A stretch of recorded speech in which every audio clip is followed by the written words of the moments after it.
going to show me how to use it?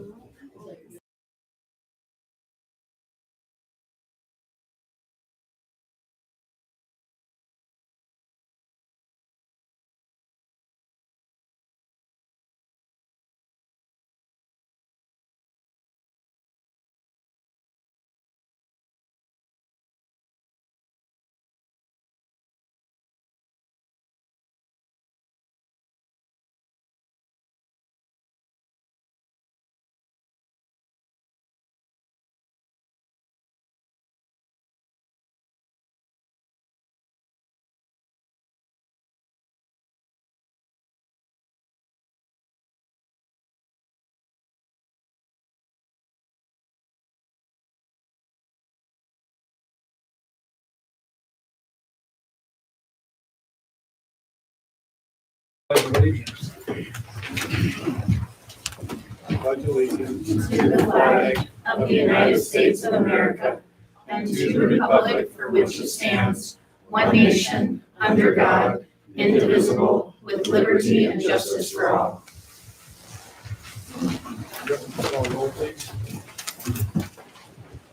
Amy. Mike. Here. Rebecca. Here. Matt. Here. Debbie. Here. 5 members present. Thank you. Are there any additions or deletions to the agenda? No, sir. And none being heard, we'll move on to the first agenda item, which is celebration, Bayfield School District substitute teachers.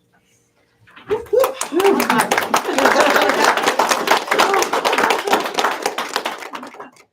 I'm going to take that one, if you don't mind.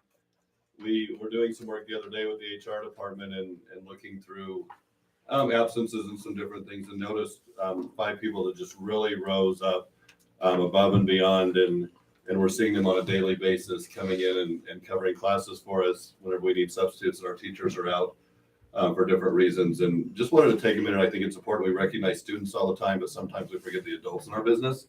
And they're fantastic. You know, these are folks who have the opportunity to work on the days they want to and not work on the days that they don't want to. And we see them often, and thought it was really important that we just give them a shout out and a little token of our appreciation and thank them for coming. So we have 3 of them here tonight. We have Roxana Wills. We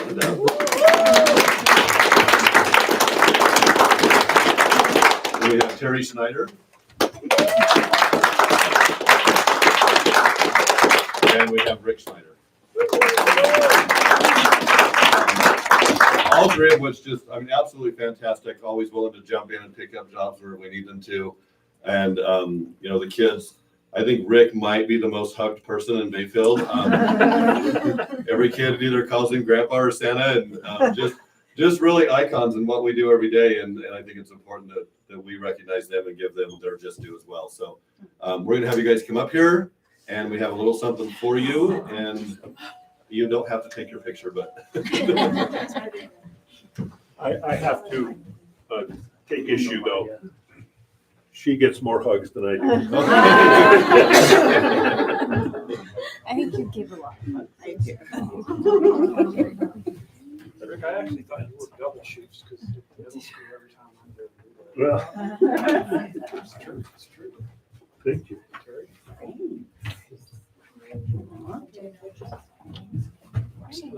You taking photos or what? No. now Brooke wants to take a picture. You have to Yeah, so you have to Congratulations. come over here. Thank you. All right, we're gonna Sign up all to do a swish shuffle this way. slide this way. Okay. It's a pleasure. Teachers in the middle. Yeah.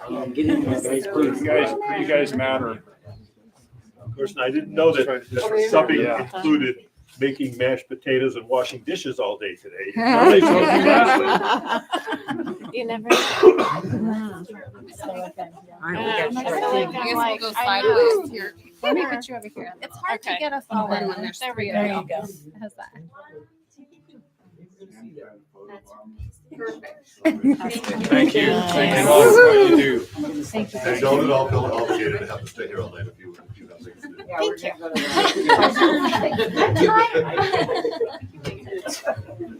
you. Thanks for coming on again. Absolutely. Thank you. much, you guys. Thank you for coming. Thanks for asking. Enjoy Friendsgiving. Tell them I say hi. Thanks, Snyder's.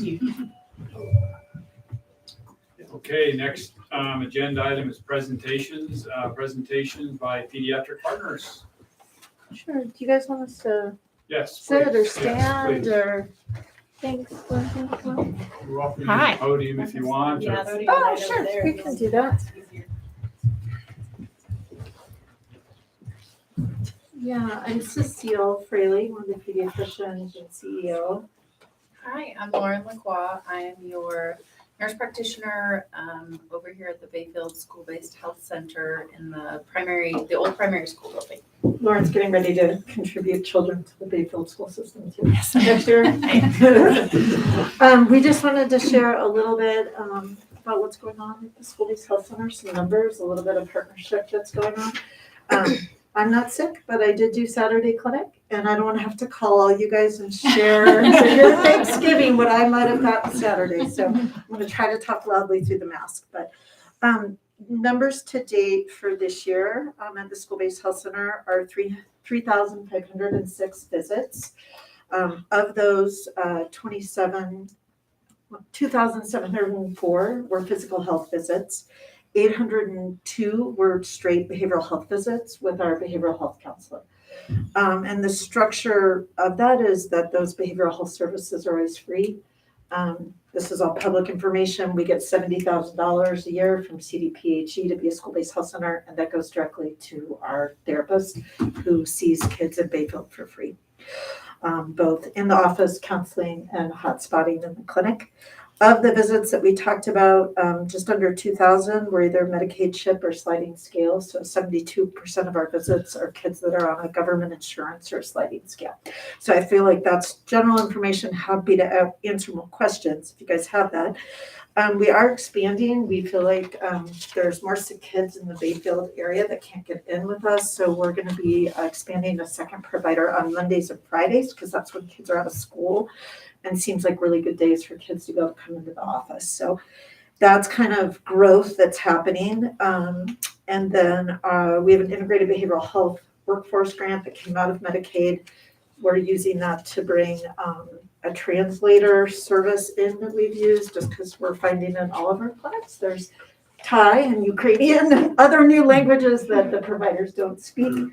And that really is going to help us connect space and improve space so that our behavioral health person can go back and forth between the two different areas that the providers are working. So let Lauren go ahead and update a little bit on partnerships at the school, and then we're open to any questions that y'all have. Hi, I recognize a lot of you as parents of my patients, but for those of you who have never met, my name is Lauren. I have been a pediatric nurse for 11 years and more recently a nurse practitioner working in the provider role for the last 2 years. Cecile plucked me out of the Memphis, Tennessee area, and before that I worked up in Denver at Children's for a long time. So lots of experience in the hospital, and now I'm excited to work in the community and keep kids out of the hospital. We bought a house in Forest Lakes. My daughter goes to BEAT. I have a new daughter who goes to Miss Wendy. So we're here to stay. I'm excited to put down roots in the community and be your person. So just wanted you guys to be able to put a face with a name. It's recording me. Okay, great. This is, we have a school-based health center, and this is the first year I've been doing this, and I'm just trying to build relationships and navigate what that may look like. More recently, I've been working with the school counselors to identify how PBSW and I can be of service to not only our patients, but kids in the school who might not be connected with care yet. We are working with community partnerships to see if we can have more accessible mental health care for kids and behavioral health care, because it's no surprise, it's a huge need right now. So we're working hard to do that and just kind of I'm just figuring it out. I'm just getting to know everybody in the school systems. I've met the primary, intermediate, middle and high school counselors. We're all getting to know each other. We're trying to establish meetings to see, where the areas of need. Are there high-risk children that we need extra layers of support and extra eyes on? Things like that. So I'm, open to questions and anything else that you have to add. No, just that when I first interviewed Lauren, she said, yeah, we're living here in Memphis, but my husband actually is a stonemason and he did the Bayfield sign. He did, yeah. And I thought, okay, I'm kind of done here. I got the message, thank He you. did, yeah. When I interviewed her, so. He built the Bayfield sign on the west end of town, so that's us. Yeah. So kind of a little Call us for all personal- your masonry needs. There you go. Yeah, and I think what Lauren said, so much of our work is young kids. We see youth up to 22. So during the pandemic, when some of the young adults came home and were living with us, including my children that Mike knows, we were seeing kids up till 22. In general, Bayfield tends to be a little bit more of a younger population, not so much those 20-year-olds, although we do see those kids.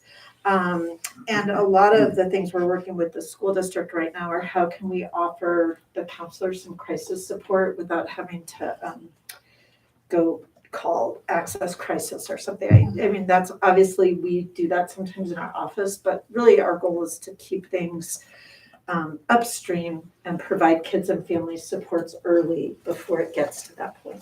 So there's a lot of active work for us that goes on around kiddos with autism, families with a lot of social determinants of health. All of our behavioral health folks are social workers and do care coordination. So that's really kind of the angle that we come at. And that's always been a big part of pediatrics, but I'd say I'm 60 and that's really increased for those people in that age group. It's really increased over the last 15 years. And about 20% of our visits are straight behavioral health. We also have a psych nurse practitioner in our practice, so that's available. We always like to not have to use that and get upstream before that. So questions that the board has, Leanne, anything that we didn't hit that you wanted us to go over? No, thank you for coming. I do think, Dr. Fraley, if you don't mind, we have the MOU on the agenda. Yeah. So if we could take a few minutes really quick, if any of the board has any questions about the MOU Sure. proposed, I think that'd be great if you're. Yeah. Okay, thank you. I'm fleet on my feet. Do you want me to present it or they have it in front of them? They all have a copy Okay. of it. Awesome. So I have a question, Dr. Fraley, I have a couple questions actually.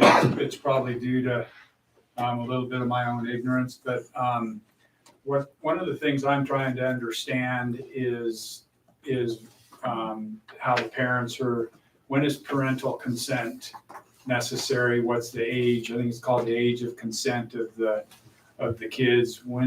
So can you explain that to me? Sure. I mean, in general, I would say from our guidelines, we always want parents involved. So it would be an exception that we would see kids without a parent. And that's especially true in Bayfield because folks are younger. So for medical health care, under 18, you need a consent. Like if we're doing vaccines or we're doing a blood draw or we're doing some other procedure. We follow the state laws. There are some areas where kids are allowed to, at a certain age, present for care without their parents. We prefer to have parents and families involved. That's, I think, where I would say, and in Bayfield, that's pretty much the case. We both actually talked about that before you came in. I don't think we've ever.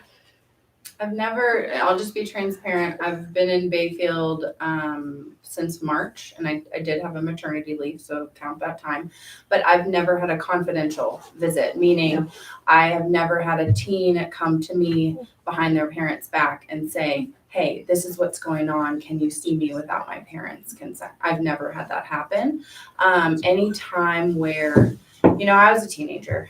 I was a tough teenager. I think she was feisty. I was a That's my problem impression. teenager, and so I remember all of that, and I remember, my mom reaching out to anybody she could to have extra hands on me, extra eyes on me, and I have found that some parents some parents do that, and I can be an extra layer of support and help keep an eye on your kids.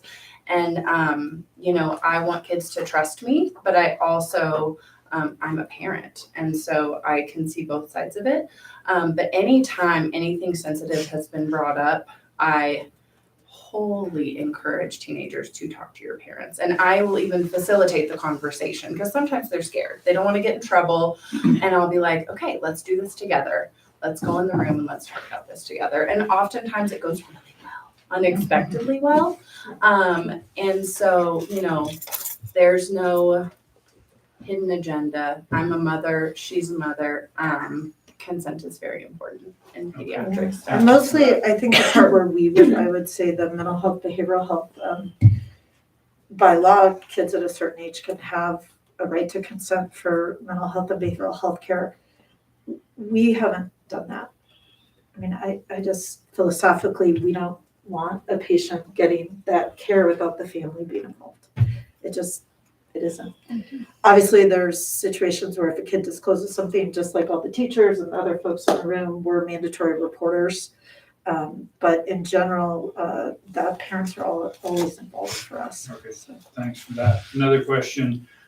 This MOU has some language, I think, that wasn't in our other MOU, and it's specific to health education and health promotion. And you may know this, you may not, but we adopted a health curriculum last year in the middle school and the high school.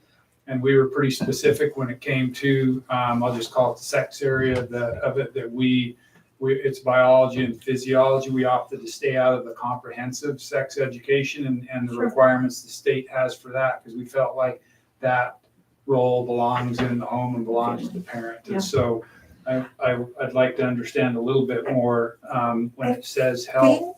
I think where that came from was Durango's got a kind of Ahmed health education track that we've been involved with in terms of like kids wanting to become EMTs, kids wanting to get an MA or LPN degree before they leave high school.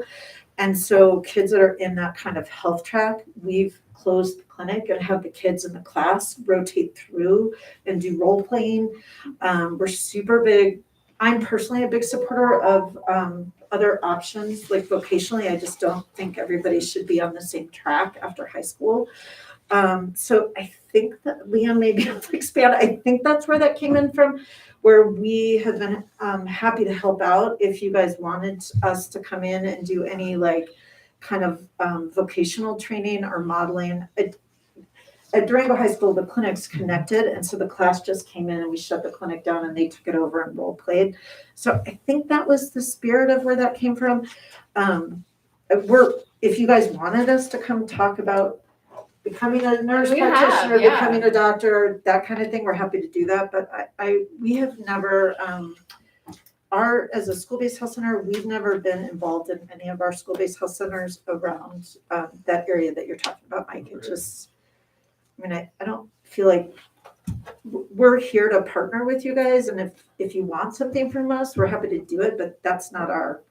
You guys are the educators. Yeah, I was gonna say it's your guys' school. We're here to take care of the kids and hopefully get them back to class, and support your counselors, but we don't feel like that's our area.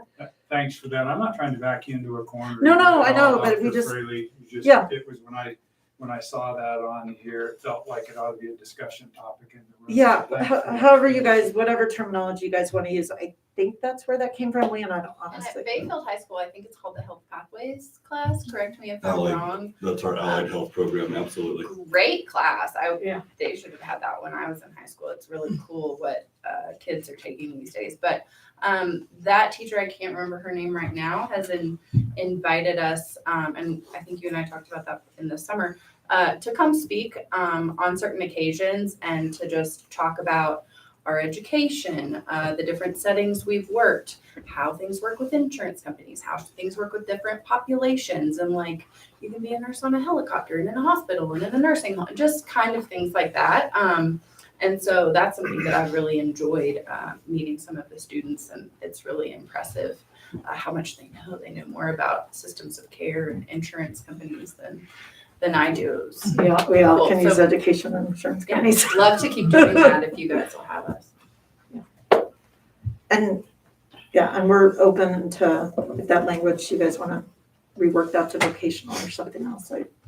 Again, I think our role in the schools is only a partnership and is being invited. Like if, I think we meet with the counselors and say, how can we support you guys? How can we support youth? But it's really at the invitation of the various groups in the school. We don't, coming from you guys, we don't really come and have ideas so much, I think. In regards to behavioral health and special needs stuff, are you guys getting asked to attend patients' IEP meetings?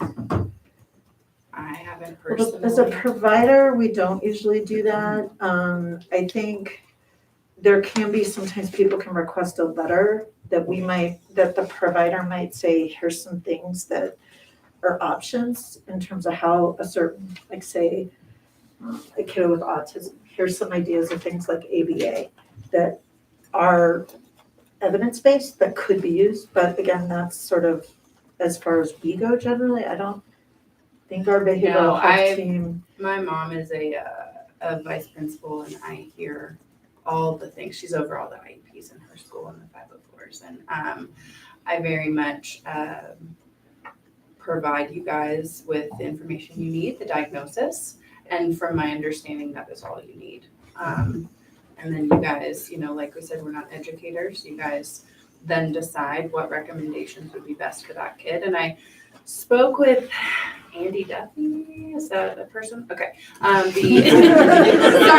I'm meeting so many new people. But I spoke with him, and we kind of discussed the IEP process, and he reiterated that, sometimes, only the diagnosis is helpful, but other times more information is helpful. And so I kind of my practice is to let the parents come to me instead of, hey, let's get a 504, let's get an IEP. So we wait for the need to be there and then, meet the kids where they are and support you guys as you see fit. But I think we recently reviewed that system. Yeah. And the drafting of the letter is, here's some suggestions. And the provider could look at that if anything beyond a diagnosis was included, but it's not.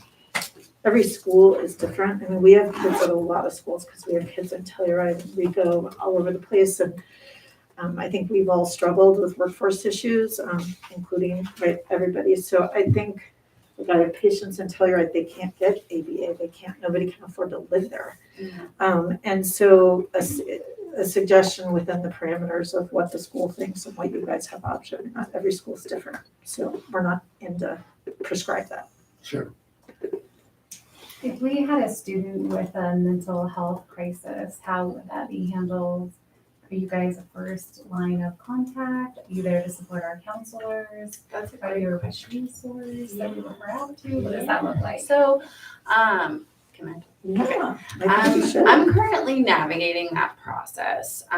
Specifically, the middle school counselors have reached out and said that there's quite the need for behavioral and mental health issues, because I think the current practice is that when there's whisperings that a child is suicidal, they call access, and then they have to call the parent, and the kid has to wait, and it's very dramatic, and it's traumatizing for an already disturbed kid. And I think this is just one person's opinion, but I think it could be handled with a little bit more finesse and a little bit more discreetly. And so I am open. I've told the counselors at the middle and high school that everybody has my cell phone number, and I'm open to working kids in to take that walk in and see if we've kind of spitballed, could Anessa bring that child over to clinic, and we could evaluate and we could triage and see if they actually need access, or do they need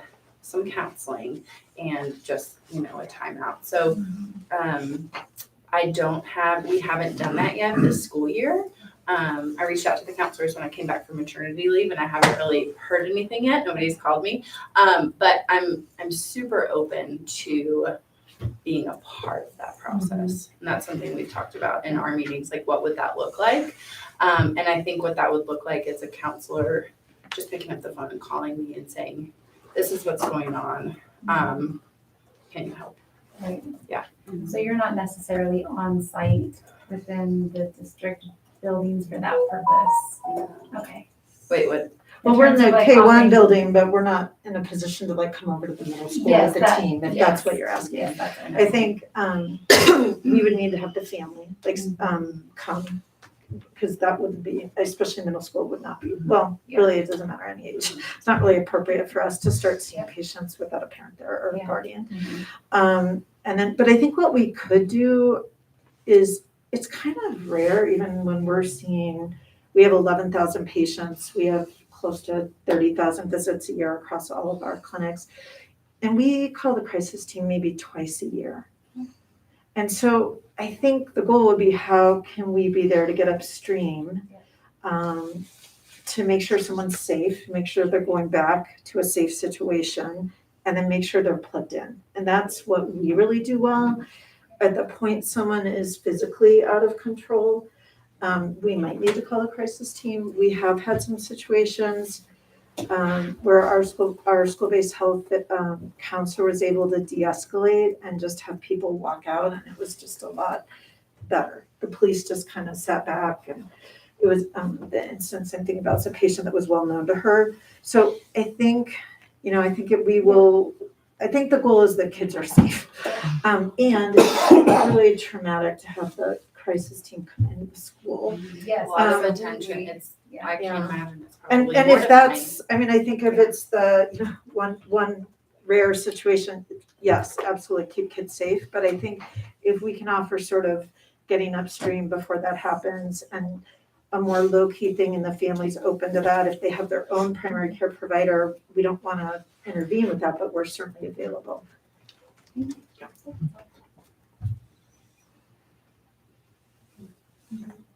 Thank you guys. Thank Good you job. so much. Thank Yeah. you. Very helpful. Yeah. Back when you're giving your stats on being in town and how many kids you see. Yeah. Correct me if I'm wrong, did you say that it seemed like in the last 15 years, you've seen a large uptick in behavior and mental issues? Yeah, I Problems? would say, anybody who has kids, the temper tantrums, the big feelings, whether you're 3 or 14, those have always gone on. Right. But I would just say, I think if you look at our diagnosis and numbers, that's increased, and then it was again a substantial increase after COVID.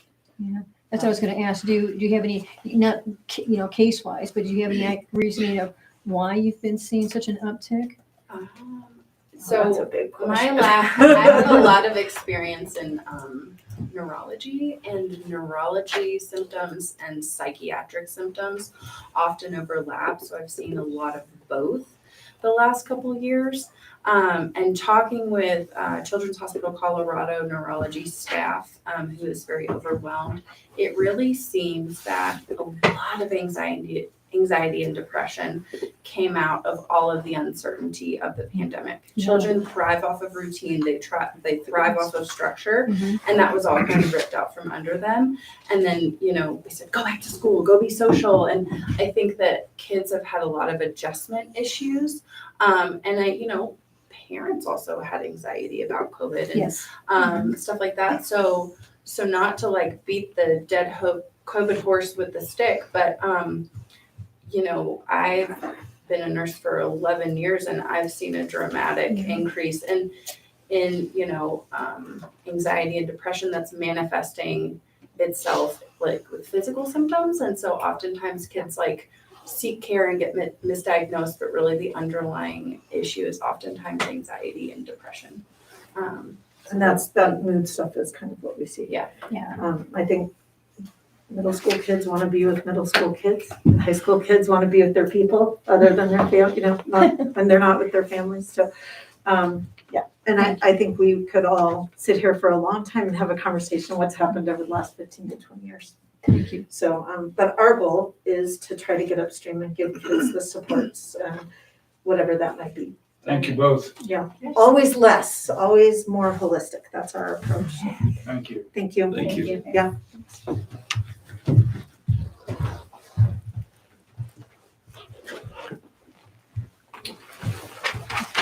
Thank you. Thanks for what you do. We love your kids. Thank you. Okay, the next item on the agenda is communications from the audience. Looks like we have a few folks who might like to address the board. When you come up, please give us your name and your address, and then please keep your comments to about 3 minutes. And recognize that the board listens. We don't always respond. Sometimes we do, often we don't, but we do listen, and we try to listen carefully. So if somebody would like to address the board, please step forward. You have the podium now. You're first. All right, I'll be first. I'm sorry, I really wasn't prepared for this either. My name's Deborah Pearson. I live in Durango, but my granddaughter goes to Bayfield middle school now. Ooh, she's getting too old. I found out from my granddaughter that she participated in a survey last week of the Healthy Kids Colorado survey. And I know that that is underneath the Colorado Department of Public Health and Environment, which I thought was kind of interesting. I guess I don't know the whole, how all of our government stuff works. But I was a little put back after I got the survey. I did call the school today, talked to a gal in the front office. She was wonderful. Had no issue getting the survey. She sent it to me right away because my granddaughter told me about some of the questions that were on it. And when I saw the questions, and I thought, she's 11, maybe she's making it up, who knows. I got the survey and I was kind of disturbed. And so on the survey, I just don't know if it's the public schools function. I'm not criticizing you guys at all. Please don't think that. Because this is going on nationwide, we know. But is it the public schools function for children's education to collect data and do statistics and studies on students? This is from the public health and environment. This is not public education, really. And so some of the questions dealt with mental health, physical health, sexualization, gender identity, transgender. I don't even know all these terms. The bisexual, pansexual, asexual, other, that was on the questionnaires or the survey. Substance and drug abuse, violence, racism, body image, eating disorders. Then it got down to questions about guns, suicide attempts, and have you ever cut or burned yourself?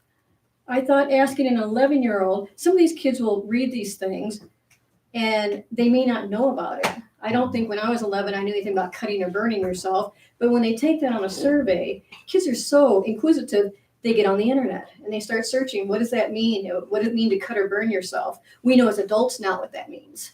But I think it kind of puts kids to a position where they go on the internet and they start finding out about this stuff. And as we just found out, the behavioral issues, the mental issues have gone rampant. COVID was part of that. But I also believe, let me go back to something. There's also questions about 11-year-olds dating. Well, hope my granddaughter's not dating. It's a bit odd. But and about if their partner is abusing them. A partner at 11 years old. I just had a really hard time with that. But I was also looking at the school surveys that they've done for this, the Healthy Kids Colorado surveys. It's been going on for years. I think I went back to 2017, looked at the surveys from those years. And one question that I saw that came up that I thought was a little interesting was, what is the highest level of schooling your mother completed? Not your father, not your parents, just the mothers. So the Department of Public Health and Environment's actually now looking at trying to figure out for the last years, are women oppressed? And I think when you start adding up a lot of this, it just seems that ever since these types of surveys and programs that have started into the school many years ago, that now they're starting to be introduced into the curriculums, that there's been more violence, there's been more hate, more division, and more mental health issues, more problems with our body disorders, and with younger and younger kids. Ma'am, I'm going to have to ask you that your points are really valid, but please take about half a minute and wrap up. Okay, asking kids some of these questions like hurting themselves and that. I would like to see these types of surveys removed from the schools. It was voluntary for Bayfield to sign up for these, and I know you guys get funding from it, but it's voluntary for you to sign up. The kids didn't have to do these surveys.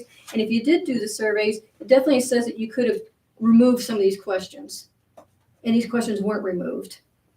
And it was kind of disheartening to see that it's in Bayfield schools right now. And I know, but the schools, I don't know what they're doing with the information. It seems like the state and the government's using this information. They're using our kids as data survey projects. I think it's wrong. I don't say the school district itself is wrong. I'm just, Okay, I don't want my granddaughter doing this. thank you. Thanks. Anybody else? My feet are super sweaty.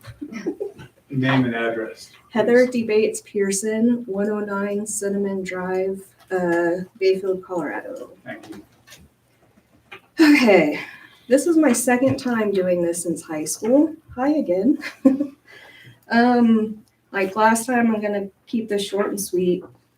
I gotta say, I am kind of sick of coming up here and having to fight for children's rights. It seems silly and a waste of my time, but I'm here because I love my daughter.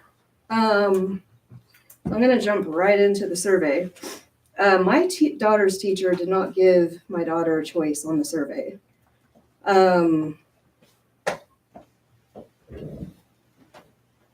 I've told her in the past if she ever gets a survey like this to do not fill it out.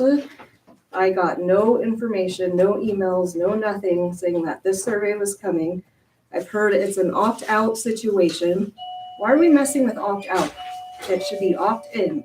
Kids don't bring all the paperwork and stuff to their parents, especially on time. That you should opt in to the choices that you want to make as a parent for your child. I'm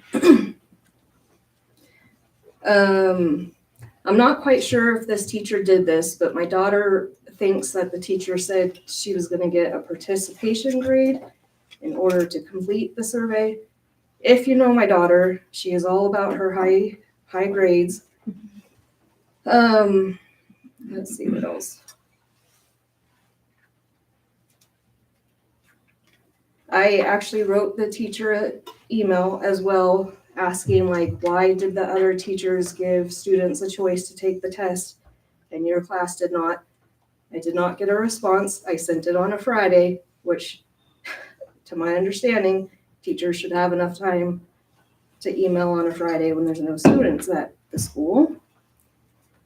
Let's see. I send my kid to school to learn academics and even get my permission for sports. I recently signed up for a permission slip to watch a PG-13 movie. I've never seen this movie, but I signed it anyway. I have to have trust in the teacher that she's doing the right thing.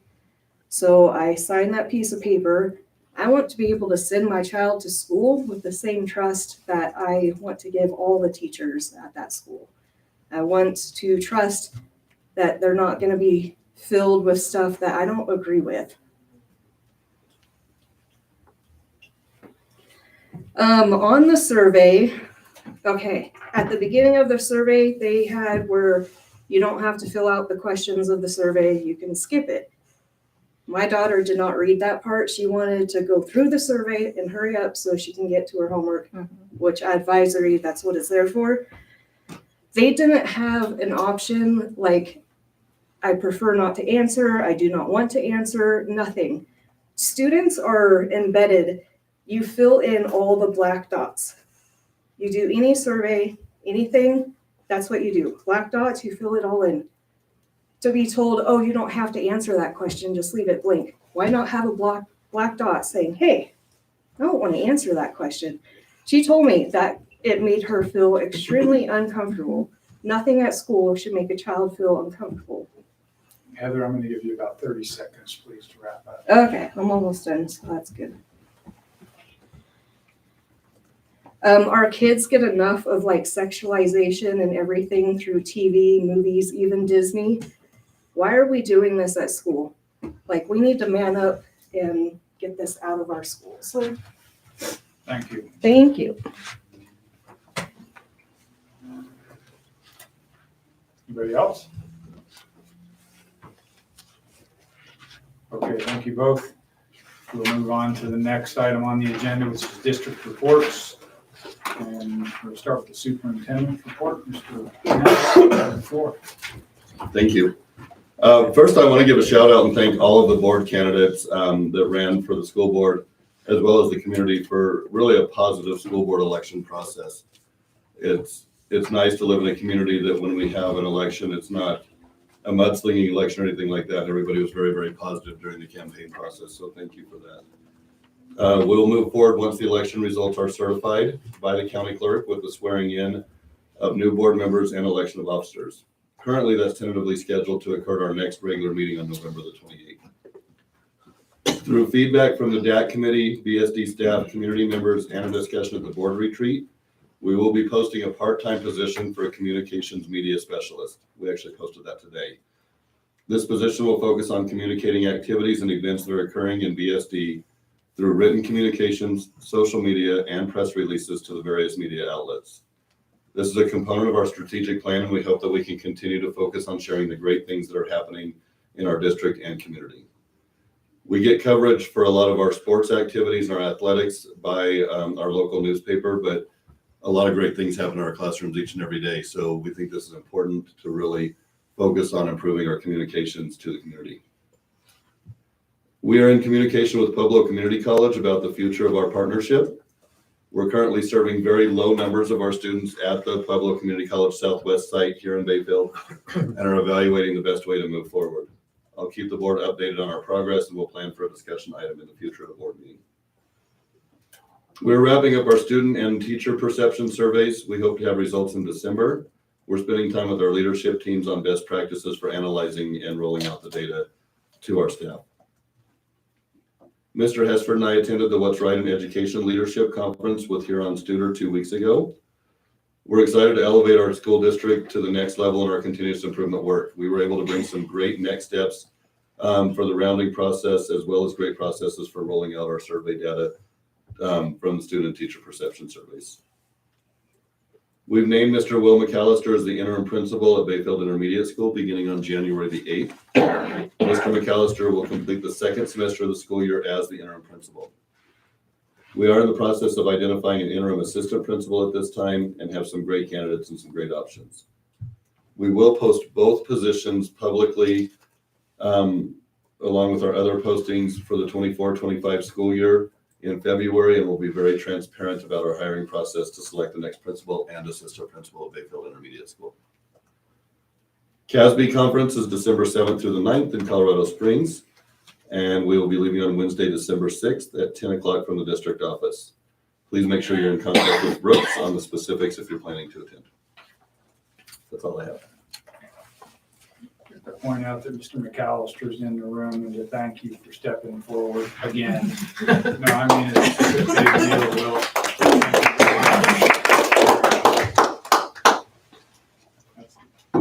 And you've had a pretty busy couple of weeks too, so.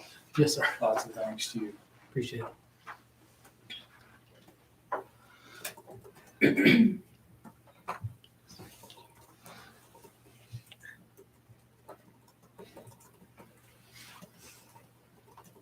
Are we posting that position publicly? Yes. Okay. It's open for school district employees to Yes. apply for. It's part-time, right? Yes, it's a part-time hourly position. Not stipended, so if a school district employee were to be selected to do it, they would be paid as completely separate hourly. That's correct. The hours aren't interrelated, overtime, none of that's interrelated. It's a completely separate That's correct. If, contract. if a teacher chose to apply for the position, they could.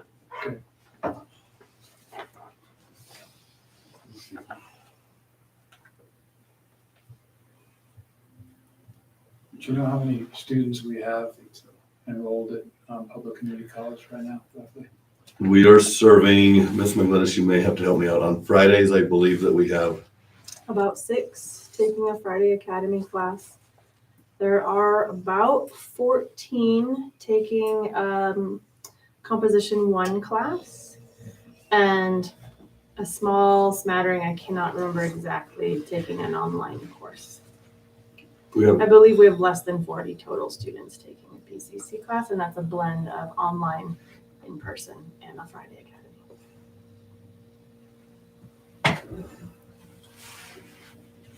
And a lot of our courses from PCC at this point are not in person. We don't have in-person instructors.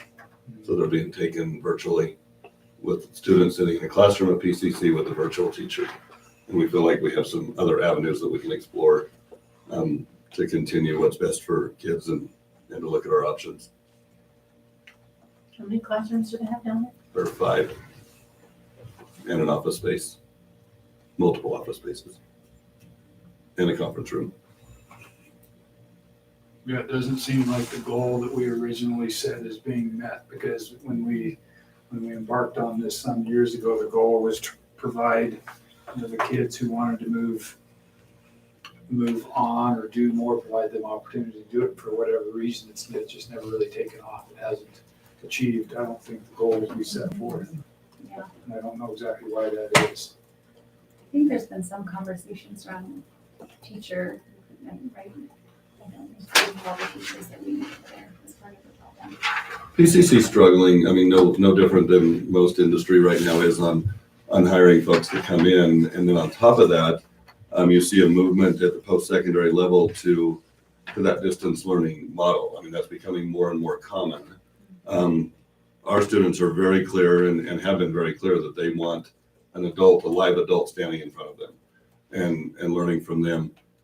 They have struggled finding people to come to Bayfield from PCC standpoint.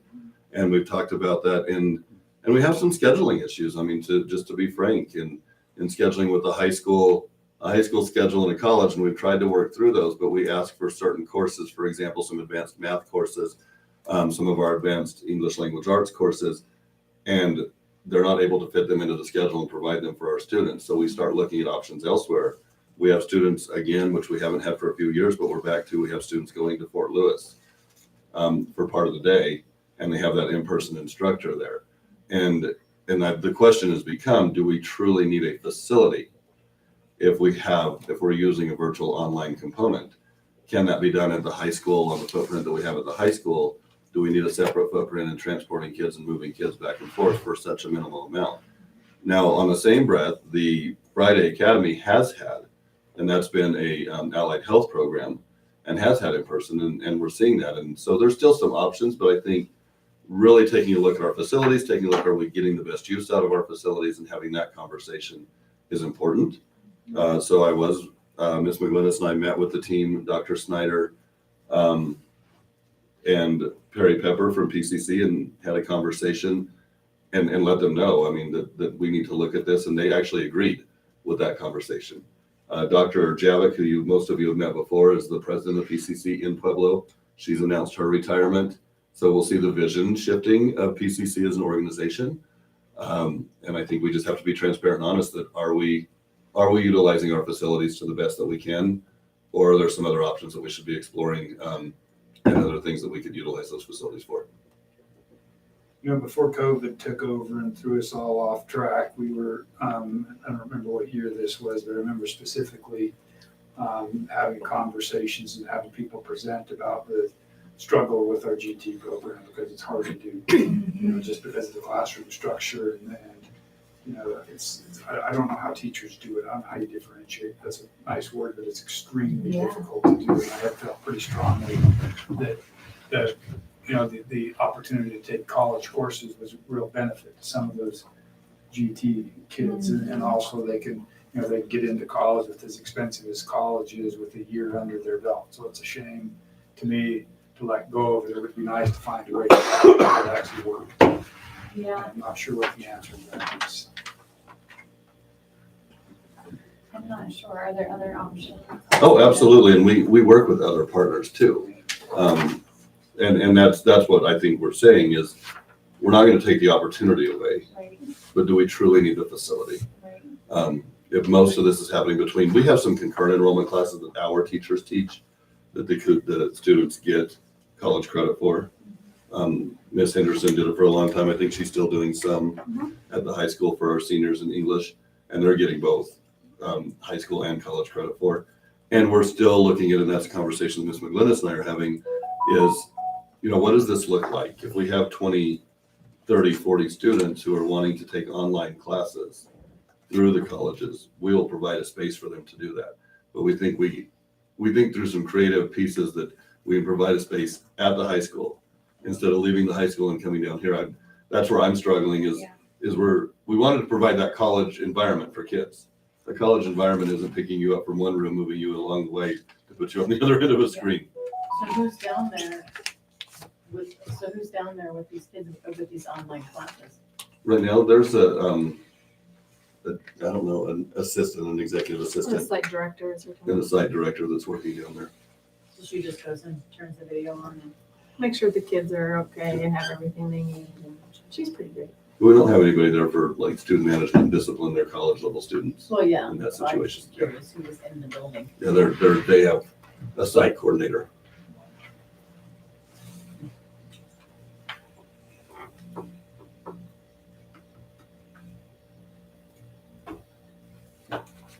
Anything else for Mr. Hanhart? Thanks for answering those questions. You bet.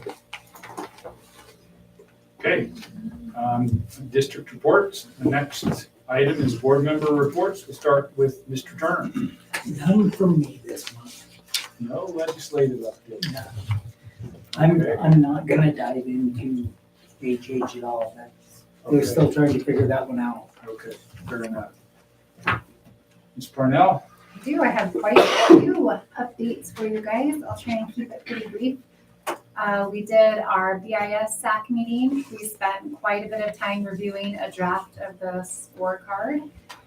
We reviewed a building calendar of what their continuous improvement Fridays look like for teachers at that building level. Currently, their continuous improvement Fridays are built around curriculum and instruction, assessment and feedback, teacher work time, and vertical alignment. Have you heard about the scorecard yet, Mike? The scorecard is a document that is going to be public facing that has pillars, right? And it's going to compare current performance, if you will, against metrics that we'd like to be at in the future. So it has colors. And it has colors, yes. Colors and big. So the goal is to create accountability and measurability of goals. Understandability too. The It colors will be, help. when you see it, I'm not doing a great job of explaining it, but when you see the document, it's very well laid out and it's very clear and it's like anyone can pick it up and read it and understand it. And it gives a here we are today, here's where we want to be comparison. And then that's based around our strategic planning document and the pillars that we create within that. So there's, it's not just this When's document. that gonna go live? That is very much in draft format, all of the buildings from what I heard. Do you guys have a projected? We're hoping to go very early next semester with at least the district level. Yeah. And they'll roll out into the building level and departmental levels over time, but it's part of our continuous improvement work. We actually are having a retreat with all of our administrators on December the 1st to kind of finalize and put some polish in those pieces. I think it'll be a good thing to have. We had our DAC meeting. We got a building update from each principal there. We discussed one of the continuous improvement district initiatives called rounding. Rounding is a high structured, timely, and relevant way to receive feedback quickly from staff and directors and allow changes to be made once a trend has been identified. So when they talk about those shortened cycles of getting feedback and making changes where needed instead of waiting a whole year, that improves that. It can be helpful for recruitment and preventing burnout as well. We solicited feedback for the upcoming 2024-25 school calendar. And then Mr. Hesford gave us an overview of continuous improvement Fridays at the district level and how that time is used. And then we also talked about the scorecard concept at the district level because we'll have one for the district and then one for each building.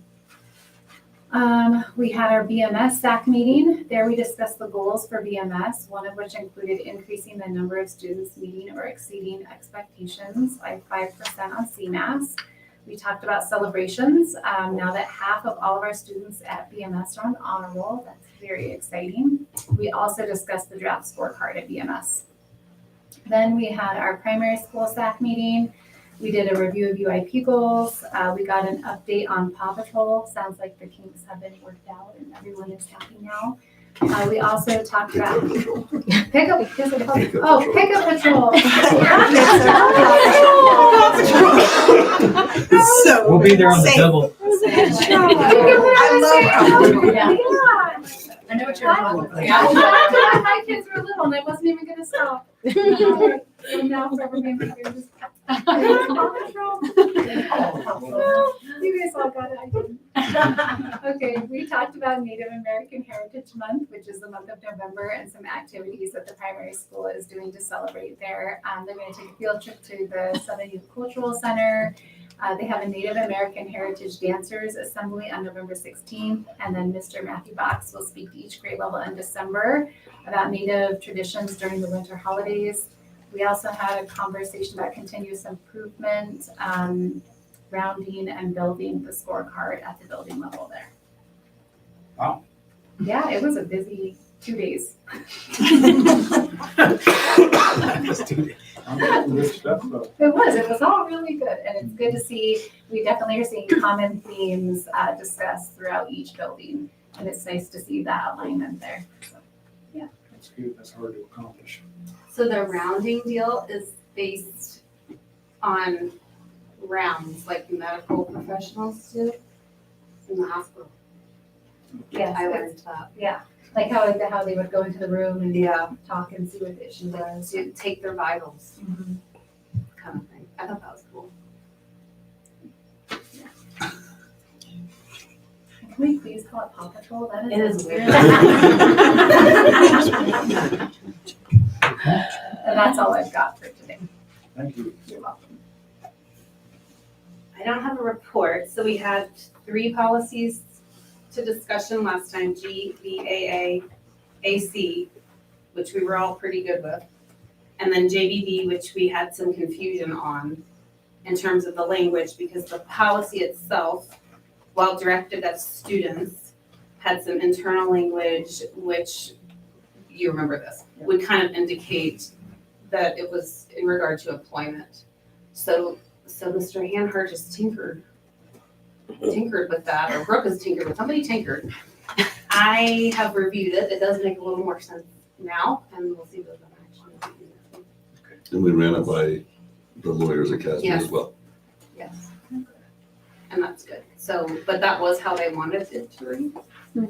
Isn't that interesting? So just so everybody knows, that is how they recommended it, but they were okay with the changes that added clarity on our side.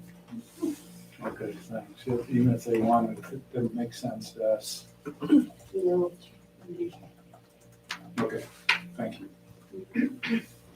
I did have the San Juan BOCES meeting. We mainly covered some policies that we're working on, and then all of the changes in the different boards, so it wasn't like a super intense meeting, because the next one will have all the new board members on. And I am supposed to have an alternate in case I can't make it, because I am the president of the San Juan BOCES, so if anyone wants to volunteer. If anyone wants to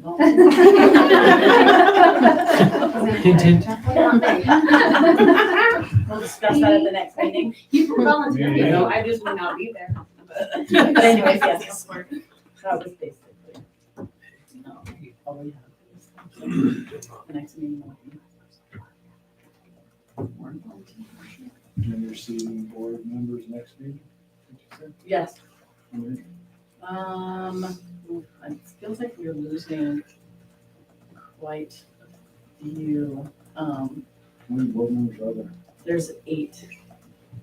There's 8 of us, and I think there's at least half of us, 4 or 5 are gonna be new, which is always very difficult when you have that many new board members on, so we'll see what happens. Is that because it's based, it's a school district? Yeah, so if the board. That's hard if turns- it's an even number.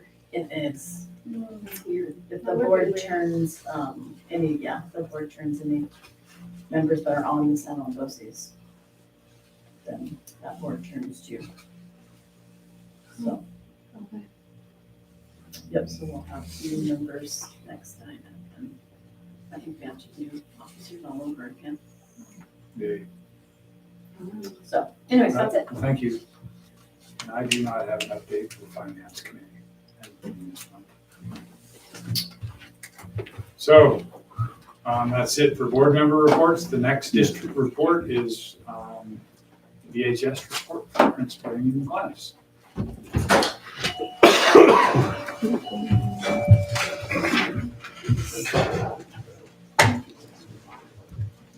good evening. So I am here this evening because I'm interested in your feedback on something we are considering for second semester at Bayfield High School. As you all know, we have been carefully considering our academy programming, where we're doing our college career kind of life readiness prep for students, and some of the struggles and things that we've been having to get that off the ground really successfully. Pieces that are in there that are really important and come with a significant amount of value to our students and our community, we feel can be done in less time. We're thinking maybe it's too much time, and that's kind of why it starts to feel like it's dragging and slow and kids aren't really engaging and it's kind of losing its focus. So what we are proposing is moving academy to just 2 days a week. So we would take like a Monday, Wednesday, and I submitted a sample of what the schedule would be. Monday, Wednesday, we would just have classes that are 5 minutes longer and no academy time. And then on Tuesdays and Thursdays, we would have the same bell schedule we have now to build in that academy time. We would still do the enrichment program, which is really successful at our school. So that would, like we do Tuesday would be academy day, where we are doing career exploration work. And then Thursdays would be the enrichment, where kids are getting their reteaching moments, their makeup work, their things that they're interested in. So we've talked to staff, we've talked to students, we brought it to our SAT committee at the high school, small and mighty as it may be. So I'm just curious about your thoughts on once next semester hits, changing our bell schedule. There's a lot of us that feel we've identified the concern, and we're kind of eager to just fix it. So can you talk a little bit more about the academy class and what the class consists of?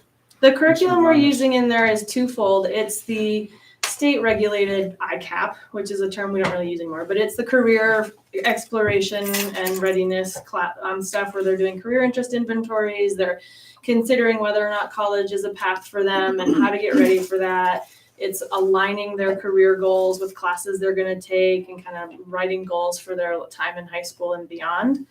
Then we also have what is called Habitudes, which is leadership skill development curriculum. And that is kind of scaffolded between freshman, sophomore, and junior year around just understanding how to be confident in your, like the freshman is leadership within, understanding who you are and what motivates you. Then it's kind of like school leadership and getting involved in making changes and positive things happen for your small community, growing into kind of a more broader community service kind of project. That sounds really hard to fill up that much time, really hard. Yeah. And what did you say the third day was a student interest, or you mentioned something at the end, like student interest? Enrichment. So what enrichment is teachers actually get to pick kind of a passion project. We have everything from 4x4 jeeping. We have personal fitness. We have knitting and crocheting. We have dance lessons, but we also have, we call it ZAP. So any student who's currently on the ineligible list goes to ZAP in order to get makeup work done. So we can kind of get them back on course for credit earning. We've got math tutoring happening in that time. Things like sources of strength planning happens in that time. So enrichment is this kind of time in the day where kids can sort of explore personal interests and kind of get back up on their progress. And that has been super successful. Teachers love it, kids love it. Yeah. And if there's ever something coming up that we need a little bit more academy time, then we would bump into enrichment rather than take over curriculum centered time. I think about things like registering for the SAT. Definitely takes longer than 35 minutes, which is what we have for academy. And rather than push into an English class and take up time for that, we'd still have a little time in that academy period. The academy took the place of seminar, which seminar had the same, we canned the seminar because seminar was not working.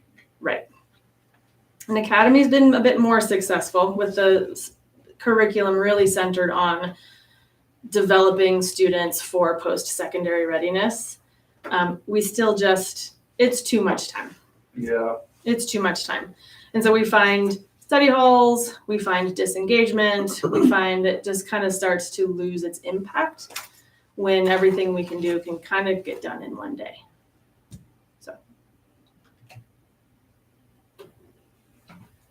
Well, you know you have my support. I already spoke at the DAC meeting. Yeah. I haven't been as involved in the academy. I was hoping it would fix the problem. It sounds like it hasn't at all. And so I support some kind of change. I don't know if the bell schedule fixes it. It sounds like maybe it's bigger than that, actually. Not sure. I mean, just one woman's opinion with a student at the high school, they're really enjoying the non-academy enrichment. They're really enjoying the enrichment. It allows them to be involved and to connect with their teachers and do something that they're really passionate about, that the teachers are also passionate about. And then academy does give kids time to do makeup work too, if they need to, which is helpful for some students. When we polled students on their experience in academy, they like having time to check in on what's going on in their life and get ready for some of the bigger stuff. They felt like they also agreed that it was just too much time every day. Could you repeat one, sorry, Andy, but could you repeat one more time what your proposal with the bell schedule and the class times are one more time, please? Yep, we would be eliminating academy 2 days a week. It's a 35-minute class, so we would just take the 5 minutes over our 7 periods. So make the classes just 5 minutes longer. Because it is instructional time, so we have to add it back in as instructional minutes. So on Mondays and Wednesdays, and we picked Mondays and Wednesdays for our kids on college classes. They're typically on a Tuesday and a Thursday, and this wouldn't impact their traveling back and forth and missing classes for that. So Monday and Wednesday, we would have no academy. And then on Tuesdays and Thursdays, we would have that 35-minute schedule block back in. So it'd be every other day. We'd have a bit of a bell schedule shift. It messes with the lunch hour by about 15 minutes is all. The time of lunch. The time of lunch, like when it starts. Not that we're No reduction on lunch time. certainly not doing that. That'd create a whole new problem. Oh, no. Can I jump in for a quick second? Sure.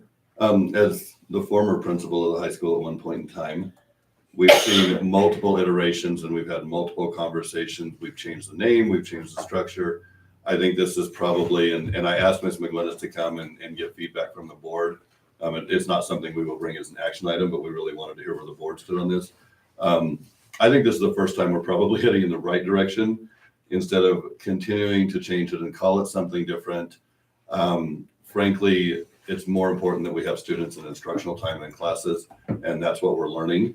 But still protecting, some time for the enrichment piece, some time for academy, but minimizing that down and getting it out of the everyday. And it was a pretty simple move. And I've heard statements from this board, from the board before that, over time of what is the effectiveness. We've had people come and talk, and I think it's time.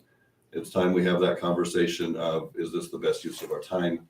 And Ms. McGlinnis and the team have done a good job. Again, she's been through the SAC committee, had conversations with students, teachers, and parents alike. And I'm pretty supportive of this program. And if the board's pretty supportive of it, we're look pretty hard at moving forward in January, which is not typical, but in the mid-year bell schedule change at the high school.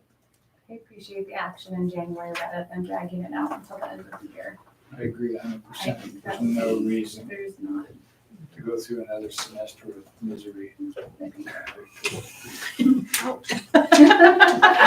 Shots fired. That's my opinion. Rebecca's opinion. We already talked about it. Yeah. And the parents who did attend the SAC meeting were also in agreement. We didn't have anyone who said, no, I don't like that. Thank you. Thank you for your feedback. I appreciate it. Thank you.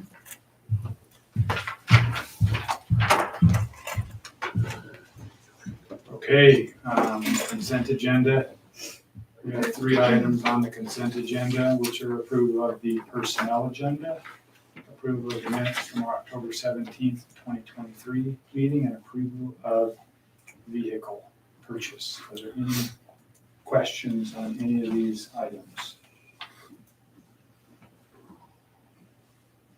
I have one question because I'm slow. We are purchasing 3 new vehicles. That's the plan. Thank you for asking. I was gonna ask to clarify that. So what we've done is, while the vehicles were all approved, if you'll remember the transfer to capital, and we had a conversation, or the transfer, John, to capital, is that? From the general fund to capital account is reserved for, future needs of the district. Thank you. Capital needs. And we had conversations when we adopted the budget that some of that would be utilized for vehicle purchases, some would be utilized for boilers, but really looking at our infrastructure and looking at our facilities and the types of things that we needed were big purchases. And we also agreed whenever the roof piece came out, and you'll see some of this come in a budget adjustment in January, but we also agreed that we were going to hit and keep it, even though we accumulated the roof into last year's budget. So with some of that money and from that discussion, we had discussed buying 3 vehicles, a new Suburban for the small vehicle fleet for students and teams to travel in, a new mid-size vehicle, which is primarily used for either the athletic director or administration whenever they go on trips instead of taking one of the Suburbans, and a new CTE vehicle. If you'll remember right, CTE vehicles are reimbursed to us at the end of the year at about 30 to 35% of that money we get back. And we have to keep them dialed in for only CTE purposes for the first 4 years. After that, we can transfer them right into the fleet. So this will give us an opportunity to look at moving that Suburban as well to be multi-use that we currently have as a CTE vehicle. And we opted to go with the truck for 2 reasons. One of them is, as we continue to grow our ag program and we have our industrial arts program with Mr. Gillespie, we really don't have anything to haul materials back and forth. Or for Ms. Hanhart to haul livestock back and forth with her ag kids. So we looked at that option, and the other good news is this starts us on a rotation that in 4 years we'll be able to take a low mileage 4-year-old vehicle and put it into our maintenance fleet before we buy the next vehicle. So the quotes you have here are not exact. I'll be 100% honest with you. We've gone back and forth, but we feel that it is a good representation of the numbers that we're looking at. And if we were to go far above any of those, we would come back to the board. But my signing authority is $25,000. We have placed a hold on the order for the Suburban. We're actually looking at some used trucks that are 1 or 2 years old and seeing if those are a smarter financial decision than buying a brand new one. But we needed to get this in front of you because the minute that truck shows up on the lot, we need to be able to buy it. So we wanted to get that in front of you.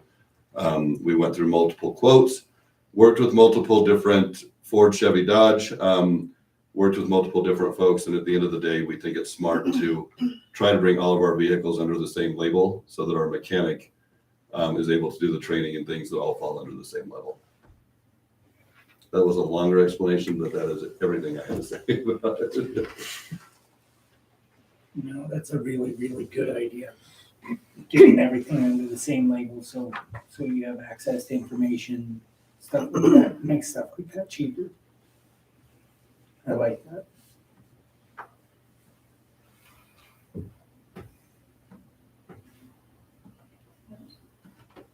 Other questions? Any comments or questions on the minutes for the personnel agenda?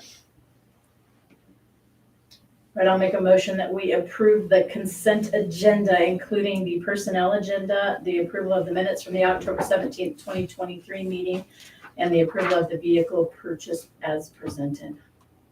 No second? We have a motion and a second. Brooke, would you call the question, please? Amy, Aye. Mike, All right. Rebecca, Aye. Matt, Aye. Debbie. Aye. Consent agenda carries 5-0. Thank you. Thanks, everybody. Okay, the next item on the agenda is discussion items. There's 3 discussion items: draft calendars, Oak Drive Connection, and Pediatric Partners MOU. We'll start with the draft calendars. And I wanted to mention that we're having a discussion on the draft calendars tonight. Usually we do a discussion before we do an action item. And in the case of these draft calendars, we're going to change a couple of board members at the next meeting. And so for clarity, Tamale and Justin will have a discussion on this tonight. And then at the next board meeting, it will show up, there'll be a discussion and an action item. So that first meeting, you two will want to understand this because it can happen pretty quickly. So that being said, are you presenting the draft calendars? No, this whole gives me too. Okay. Hi, thank you. So attached you have a draft calendar for the 24-25 school year and the 25-26 school year, which is crazy to say, but we followed the same process with this one that we have in the past. We had a calendar committee meeting. Everybody on the calendar committee took it back to either the community or their building, and we got feedback. It was also presented at the DAC meeting, and we got feedback from there as well.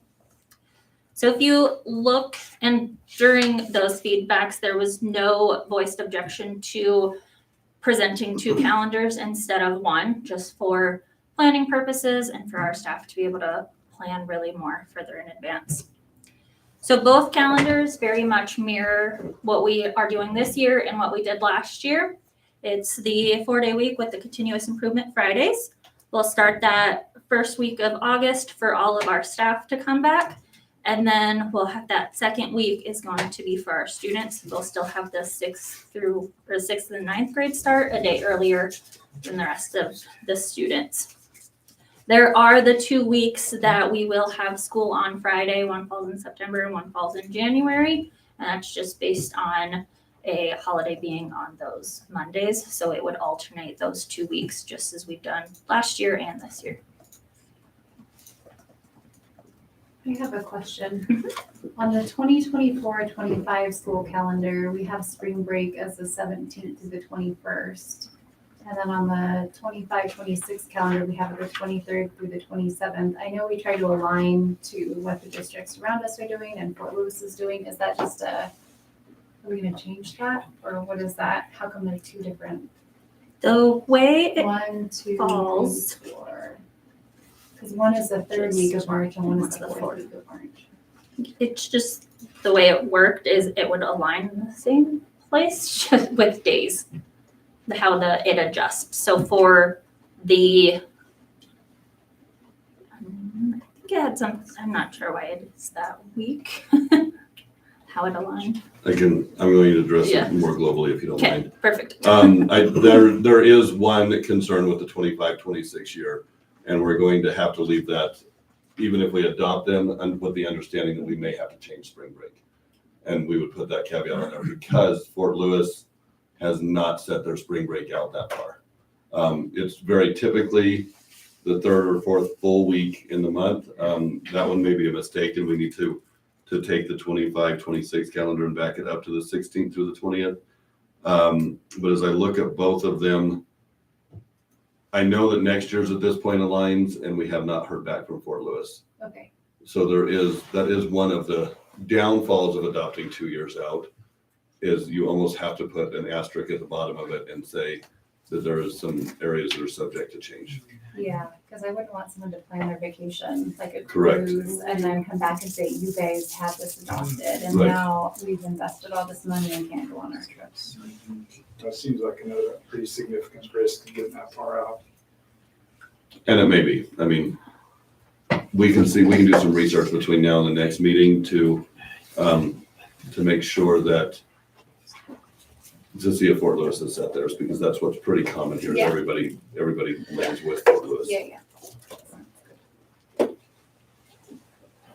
That makes a lot of sense, because to the risk, to me, it's nice for people to be able to plan 2 years out, but it would be worse to then change it. Yeah. We would be in trouble, Yes. real trouble. So we're happy to do that between now and the next meeting. Okay.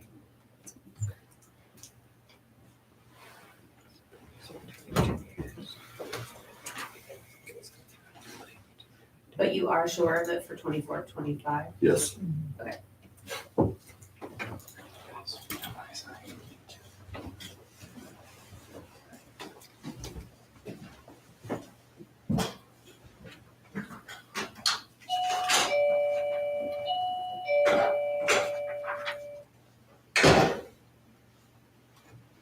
And we will double and triple check that.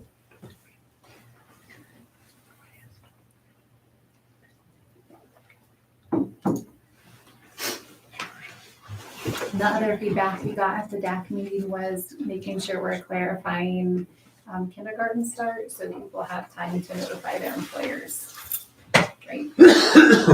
So is that something we're going to be able to do on the calendar? We are. We were working with Miss Alderton, and we will go in and add on the middle list is where they wanted that. And we will go in and add that kindergarten will start on August the 13th for half of the students, the other half on August the 14th.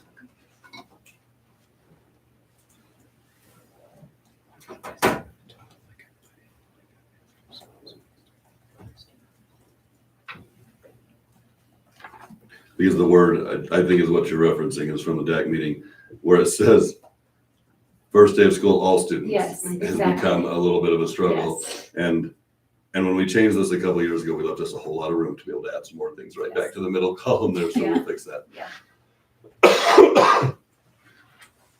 I do believe it used to be on there, the kinder start. At one point it was. Yeah, I remember it. It did, it was the Sam- COVID Sammy's start when it little- disappeared. Mhm, Yeah.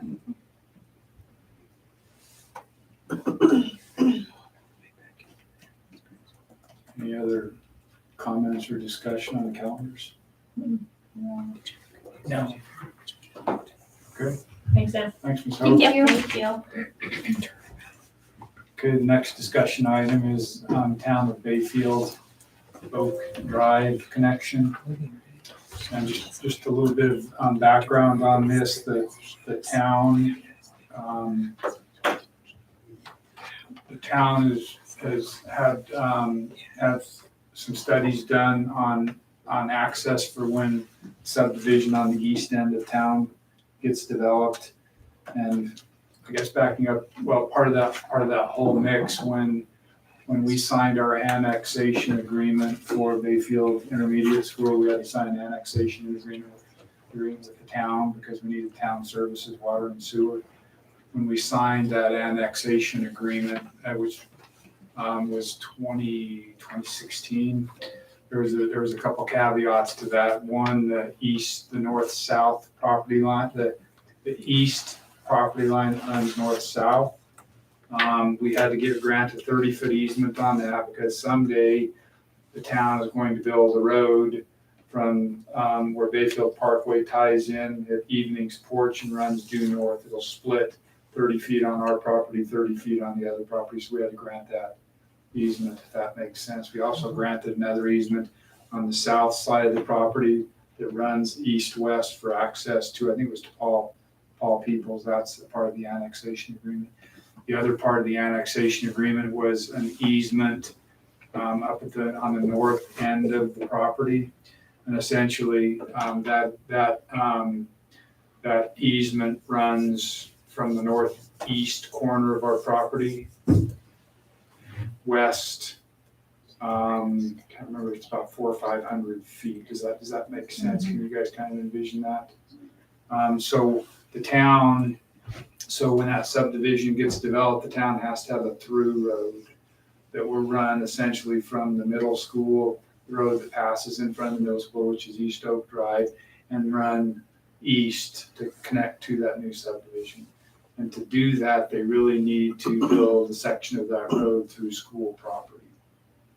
And so what they had 5 different alternates that they put forth, and they asked the school district to come try to, really what they wanted was they're trying to narrow those options down.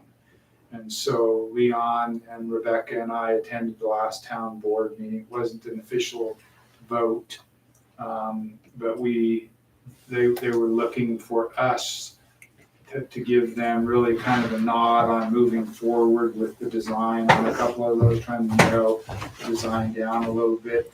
And what our statement was, we represent the school district, we represent the school's property. That doesn't mean that we're getting in the traffic business, we're not getting in the road building business, we're not getting in the engineering business, and we're not getting into the business if a road needs to run through somebody else's property. So we were just really dealing with our property and what would be acceptable to us. And you know, if we had big objections to any of those alternates.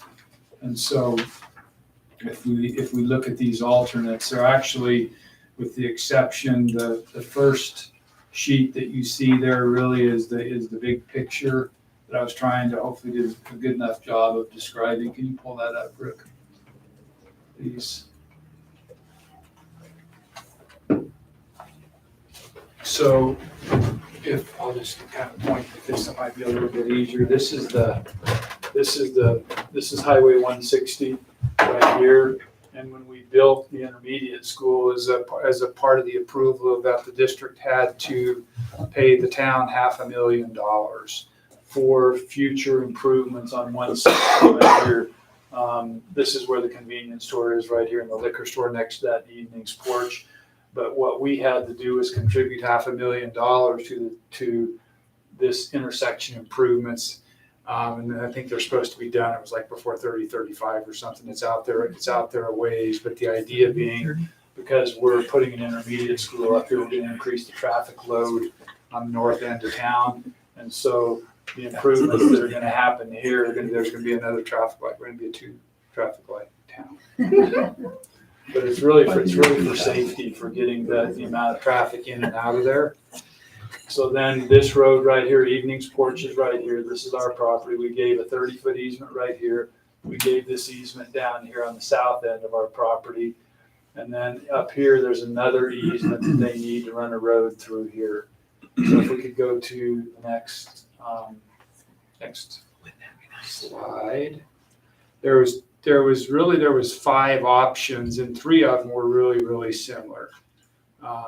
One of them we kind of canned, and that had to do with the city running the road through a couple of residential lots up there where there's homes right now, which would have meant buying them, and they decided they didn't want to do that, that's their call, but I think probably it's a good decision on their part.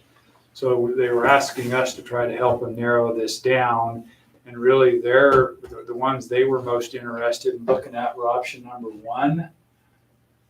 Yep, option number 1, which is this one here, around about our school building. Here's the parking right here, the intermediate school building right here, with a roundabout right here. This would be the least impactful, and just runs and ties into our road here and up here to the intersection of Cedar and East Oak Drive. That's one of the options they want to study a little more. And we don't take exception to that. It's not, great in that there's a piece of our property here that we can't really get to and use with this down here, but it's really limited what we can do up there anyhow, because there's a utility easement and there's a pressure irrigation line that runs through. There's a gas line that runs through there, and the right of way to get to that gas well. So it's it's not really of value to the district. So we told them we're okay with them moving forward with the engineering on this, and we don't take exception to that. The other, if you could go ahead and move forward. So this was another option. This one and the next 2 options are really similar. They impact quite a bit of our land. There's no getting around that. And there's just different variations of whether the extension of Cedar Drive remains intact, whether it becomes a walking trail, and then kind of what happens over here.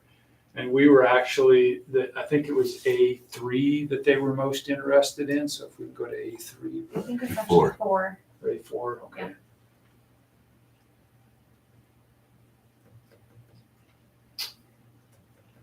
Yeah. They were most interested in this when we were flipping through that, whether you notice that 2, 3, and 4 are really similar. It's the nuances right here and right here. And again, we're not the traffic engineers. That's not what we educate kids. We don't build roads, and so that really is kind of their deal. And so what we said we were okay with them proceeding. And when I say proceeding, they have these really preliminary engineering studies, and they want to further those engineering studies a little bit to get a closer idea of really, is it buildable? Because there's quite a bit of terrain, there's manholes, there's a lot of things out there. So they want to advance the engineering on only 2 of these, which makes sense. You can't advance on all of them. So we told them we were fine with them, you know, from our perspective, 1 or 4 of those options were fine. And again, 1 disturbs less of our land, but you know, we also feel like we need to be a little bit community minded and think about the town.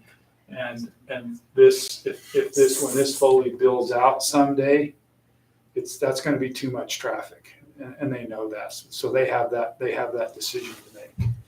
But the sort of the caveat was, one of our big things was making sure that it doesn't impact our ability to get into the school or our ability to get out of the school. And they have a little bit of work to do right here. And then the bigger issue that we told them we wanted them to address is our middle school. When this builds out, when that happens, at some point there'll be a tipping point in there where our middle school is big enough. And we know we have issues with the middle school right now.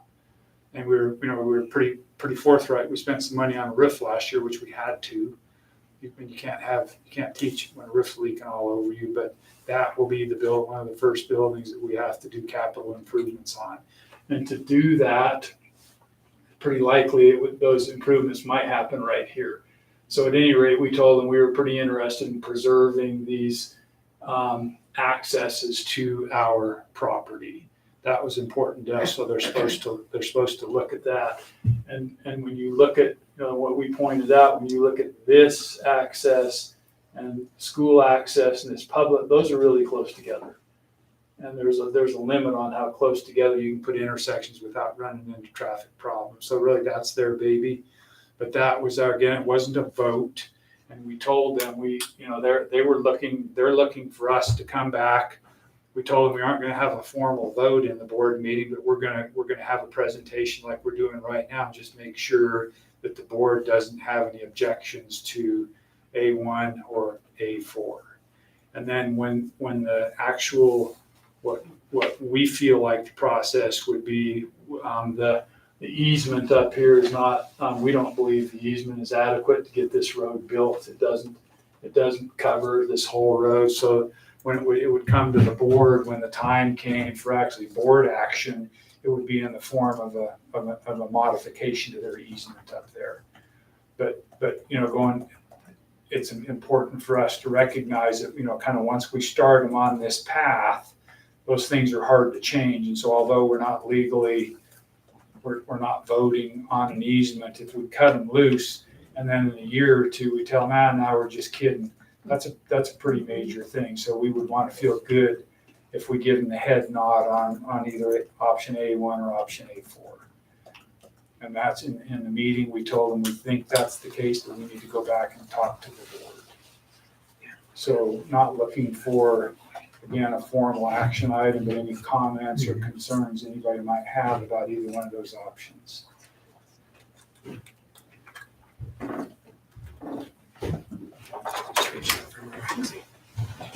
Leon or Rebecca, if you guys have anything to add. I think you did a good job covering it. And who knows when this is going to happen.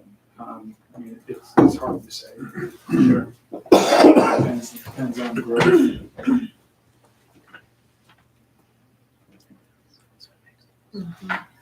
So when it does happen, how will we have like another road? I mean, how does that work? Would it happen over the summer when school's not in session, or is there going to be some sort of temporary way for?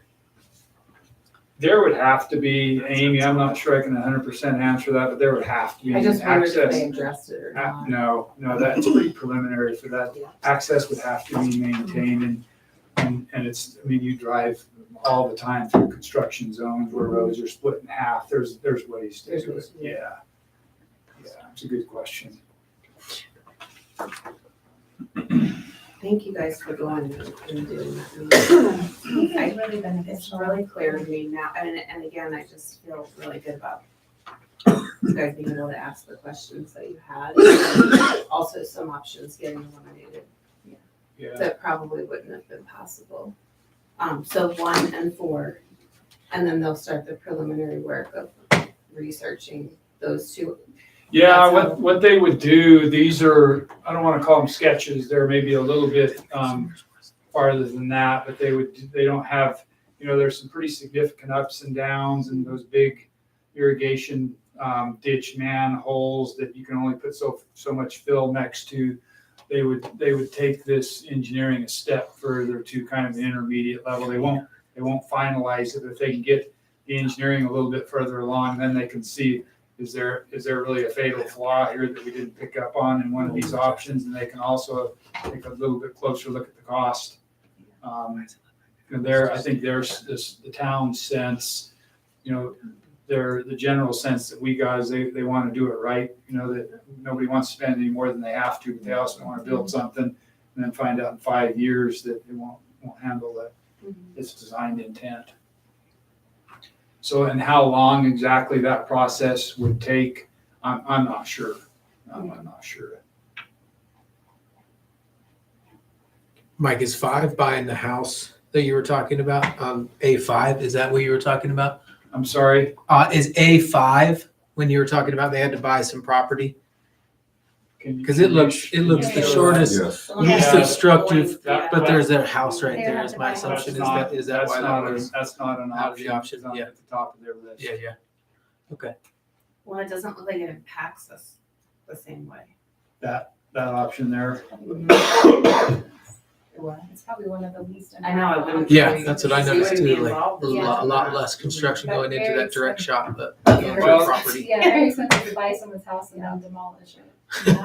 Yeah, and again, it's what we were trying to do is it's their decision to put these options out there, not the school's decision. It was our decision to look at our property and how these impacted our property. We do think, we talked about this, if we can be community minded, if we can make it better for the community, better for the neighbors by being flexible with our property, and we feel like that's something we ought to do as long as it doesn't create negative impacts for the school district.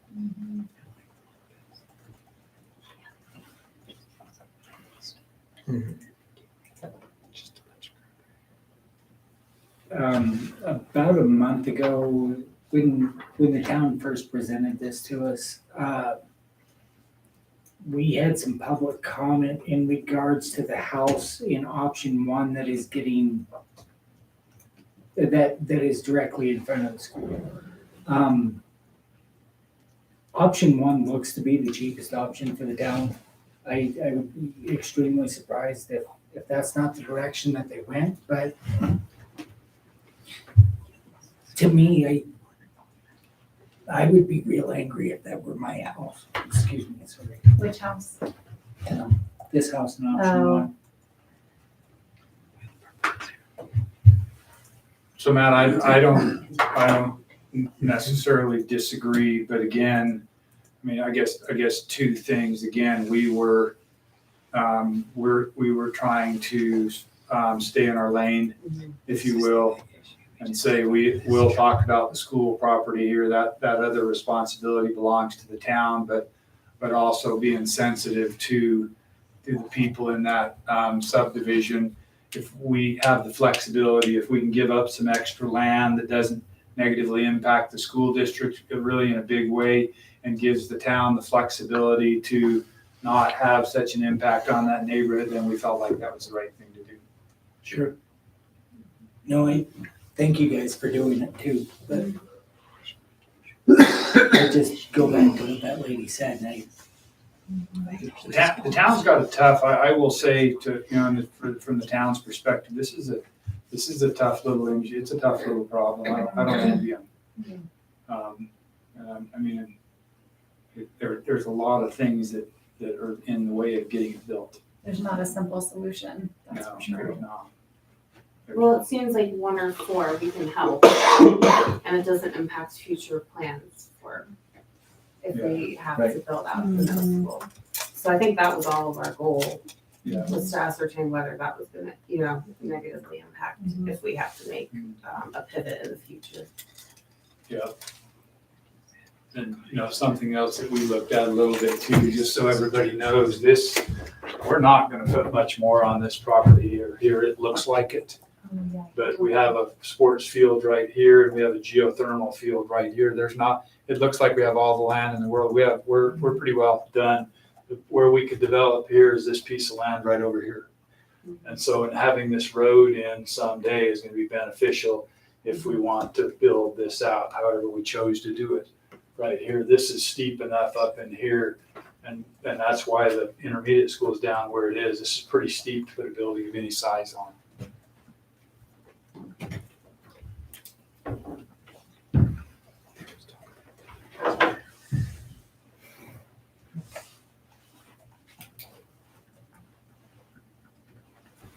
So someday we might have 2 stoplights and 3 roundabouts. That'll be amazing. Yeah, 60 Really minutes or fun something. There's two in that drawing you can't see.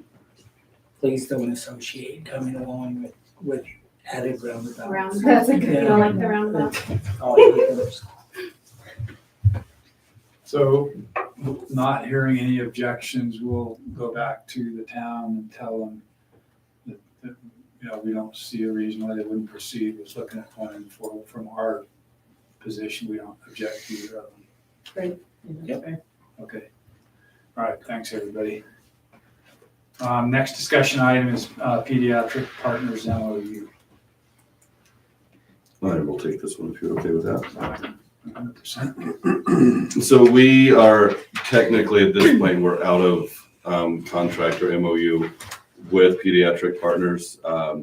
We had discussions previously, if you'll remember, when I first came to this seat, we went through all of the MOUs and started going through them. But at the meeting prior to that date, we had adopted the one for Pediatric Partners. So it was time to come back to it, and we have discussed several times about adding a fee. We did that in here. Based on their grants and based on their work as a school-based health center, they cannot have rent. So we were creative and came out with them providing us $400 a month in lieu of to pay for utilities and routine maintenance. We do not do custodial or janitorial work for Pediatric Partners. They have their own. So that's different than some of our partners that are in that same facility. As we looked back and forth, and I visited with Mr. Moore and Ms. Lassiter a little bit to try to get close to the numbers. Obviously, this number is still low, but it is $400 more than it is right now per month. And we did kind of change it. There's a few things in here that are different. This MOU aligns more with the same one that they use in Durango School District. And I noticed, as our conversation happened earlier, we can definitely make changes to this. And probably one area that we need to address is just the way it's worded under the 3rd bullet under obligations of Pediatric Partners of the Southwest. My recommendation would be, before we bring this back for approval, either the next meeting or the December meeting, that we remove the health education and health promotion piece, and try to put something in there more, or not even put anything, and probably remove, after the word referral, put a period and remove the rest of that sentence, would be my recommendation after hearing the conversation earlier. There's another piece in here that I had a question about earlier that I thought I would try to clarify. If you go down under obligation of Bayfield 10-JTR, there is an area about actively promoting the school-based health center to school personnel, students, families, and other community partners. And I want to be clear that that is us putting information in the newsletter, which we've done for several years. That's us explaining that Pediatric Partners of the Southwest is available for our students, families, and community partners. Nothing beyond that, but I wanted to clarify that in there. We are happy to take any recommendations and make any amendments to this before it comes back. Of course, anything we change before we bring it back for a vote, I would run by Dr. Fraley and the team of Pediatric Partners. But it's time to get something back in place. And we did do a 2-year on this. So I guess from my perspective, I think I was pretty clear on my concerns, Leon, and I want to make sure that the language up there about CDPHE doesn't get us into a realm that we haven't agreed to. You're talking in the 2nd paragraph? Yeah. I thought they did an excellent job presenting. I think I understand what they're about. I just don't want language in here that states otherwise. So help me understand what your So recommendation there is. what I'd like to know is what are the requirements of CDPHE? And do they conflict with our policy and what we were told tonight? Okay.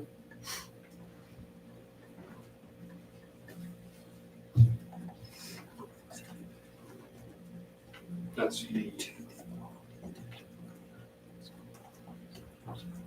Yeah, I mean, it'd be helpful to know what they are. I think it's helpful to see the quality standards for Colorado school-based. Yeah.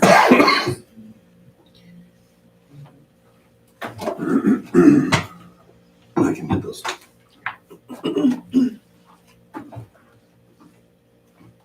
I really like the fact that they said they strive for parental involvement, and I think that's a huge deal. A huge deal to our families. Yes.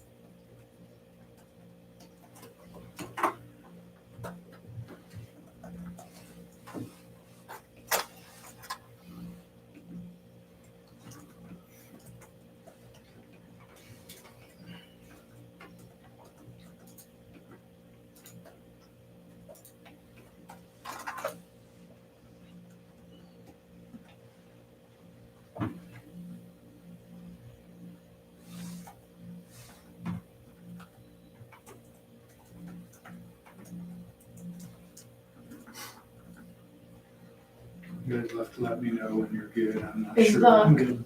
Is the $400 a month for utilities, is that what the utilities cost us at that building, or just kind of roundabout figured it out? It is a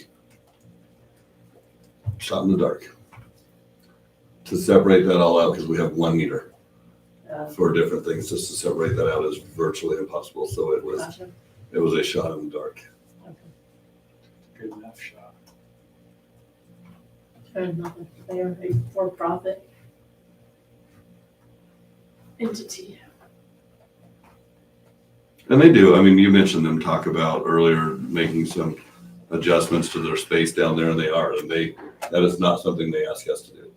They bring in their own contractors, their own work, and make adjustments, take out a wall here. And of course, we check everything, and everything goes through Rick before we just start tearing down things. But they've actually been a good renter, a good Tenant? partner. Down their tenant, that would be the word. It comes down to a certain degree of the people. I was pretty impressed with Lauren. Yeah, And actually both of them. they did a great job on their presentation. It was very informative, yeah. And it was helpful to understand what that interface looks like with them and our district. Mr. Hesser and I've had an opportunity to meet with Lauren a couple of times, and pretty impressive, Yeah, very much. and pretty in tune with Bayfield. Yes.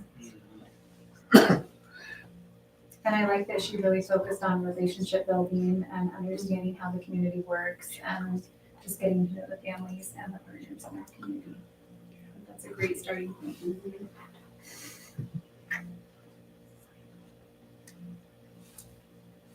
Okay, anything else on this one? No. Okay, thanks, everybody. We'll move on to action items. First action item is approval of policies JBAA, JBB, and AC revisions. So the JBB revisions, the newer ones are the 11-14-23. And that's where the language was tweaked. And on page 2, under those 2 bullet points that we were confused by. The other 2, I believe, are exactly as they were presented 2 weeks ago. Did Or whenever it was. CASB change their base document also to reflect that? Because I think that was confusing and kind of misleading for everyone. Or did we just change them for us? We just changed them for us, but we ran them by Casby. Yeah. Did they seem to understand why there would be confusion? Didn't Okay. really give a lot of feedback other than Okay. this still meets the requirement. Okay, that's fine. I was just thought I would double check.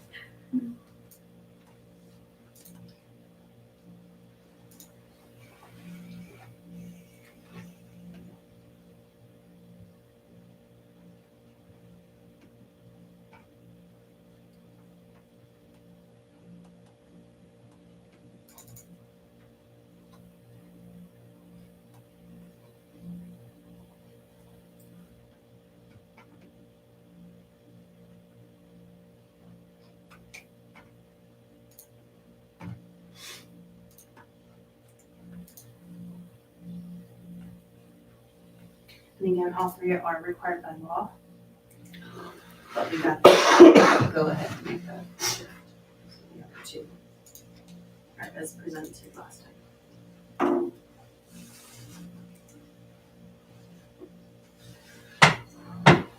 Make sure I'm looking at the right ones, Amy, and on JBB, you said it's 11, 14. Yeah, you wanna look at the 11-14 rather than the So on 10-17. On GBAA, there's two of those. The ones that you approve are the PDF, the revisions, shows the revisions, but the final document is the PDF. Yes, or this one with straight. We're approving GBA revisions. You see. Yeah, so there, it's this one, PDF, this one. Yeah. And the other four are for trans.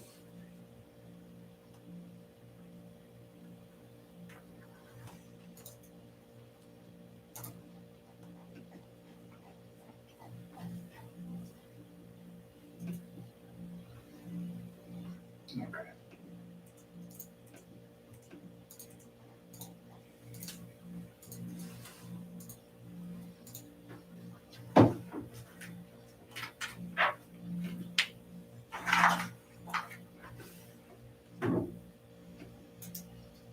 You guys let me know when you're Good to go. Right, I'll make a motion that we approve policy GBAA revisions, JBB revisions and AC revisions as presented. A second. We have a motion and a second. Please call the question, please. Amy, Aye. Mike, All right. Rebecca, Aye. Matt, Aye. Debbie. Aye. Motion carries 5-0. Thank you. Okay. The next action item is approval of the Harris Fund Awards. I will take that one as well. Okay. Ms. Lassiter has prepared the report that's in front of you. Mr. Moore, Ms. Lassiter, Ms. Parnell, myself and Mr. Hesford were able to attend the Harris Fund meeting as well as the rest of the committee. You'll see the total requests on the left and you'll see the recommended approval on the right. This one was a little more interesting than before, but we had some really good conversations. And you see an asterisk at the bottom around making some, we had a request for athletic bags from multiple groups at the middle school. And the recommendation of the athletic director is that we combine those and then we order a set of athletic bags that can be used for all athletics.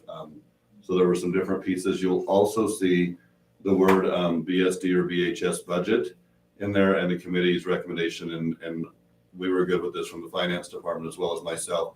Those are items that don't need to come from Harris Fund that we need to be providing out of the budget. So we agreed to that and those will show up in a budget adjustment again in January.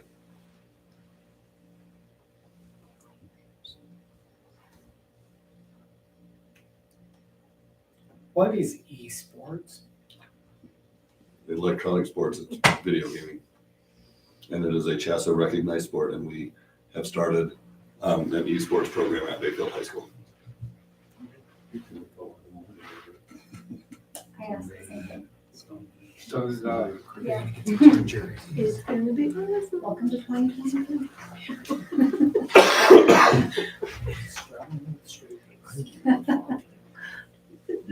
It's not that kind of gaming.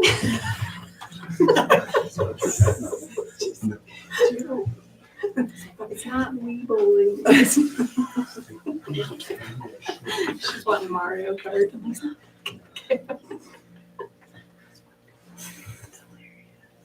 So the ones that you guys covered with the regular budget is, you have that in parentheses. We do, it would be the adaptive ski program for BMS The bowling ramp. and the bowling ramp for BHS for our CTE life skills program.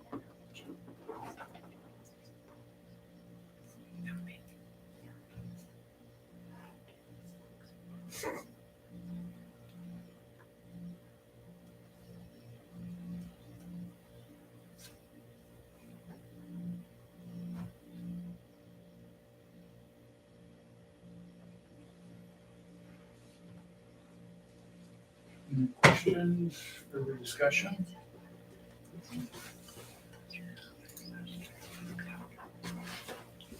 Would like to make a motion? I'll make a motion that we approve the fall 2023 Harris Fund Awards as presented. Second. Have a motion and a second. Would you call the question, please? Amy, Aye. Mike, Aye. Rebecca, Aye. Matt. Aye. Debbie. Aye. Motion carries 5-0. Thank you. Thanks, everybody. Our next scheduled meeting will be November 28th. Or no, we We didn't didn't do the approve the policy. policies. Oh, I'm sorry. We did. Yeah, we did. Yeah, we did. Oh, gosh. I think you seconded. Just kidding, I did. It is a long It's only